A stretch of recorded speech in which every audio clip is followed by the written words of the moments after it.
ఏడాది రైతులకు good news చెప్పిన రేవంత్ సర్కార్ ఆ దిశగా అడుగులు వేస్తోంది. ఈ నెల నుంచి రైతు భరోసా అమలు చేస్తామని ముఖ్యమంత్రి రేవంత్ రెడ్డి క్లారిటీ ఇచ్చారు.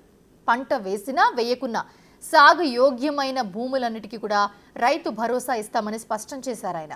ఈ నెల 26 నుంచి ప్రారంభించనున్న ఇందిరమ్మ ఇళ్లు, రైతు భరోసా, ఇందిరమ్మ ఆత్మీయ భరోసా పథకాలతో పాటు కొత్త రేషన్ కార్డుల జారీకి అర్హుల ఎంపిక పక్కాగా జరగాలని కలెక్టర్లను సీఎం రేవంత్ రెడ్డి ఆదేశించారు.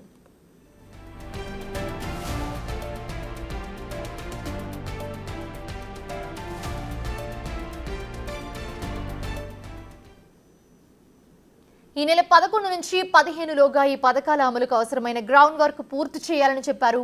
ఈ నెలలోనే రైతు భరోసా, ఇందిరమ్మ ఆత్మీయ భరోసా స్కీమ్లను ప్రారంభించబోతుంది రేవంత్ సర్కార్. రైతు భరోసా, ఇందిరమ్మ ఆత్మీయ భరోసా పథకం అమలు కోసం కావాల్సిన నిధులను ప్రభుత్వం ఇప్పటి నుంచే రెడీ చేసుకుంటూ ఉన్నట్లుగా తెలుస్తోంది.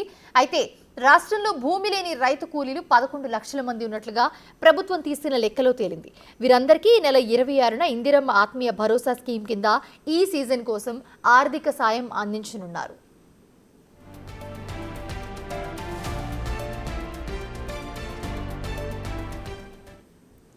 భూమి లేని నిరుపేద కూలీ కుటుంబాలను ఆదుకునేందుకే ఇందిరమ్మ ఆత్మీయ భరోసా పథకాన్ని ప్రారంభిస్తున్నట్లుగా సీఎం రేవంత్ రెడ్డి తెలిపారు.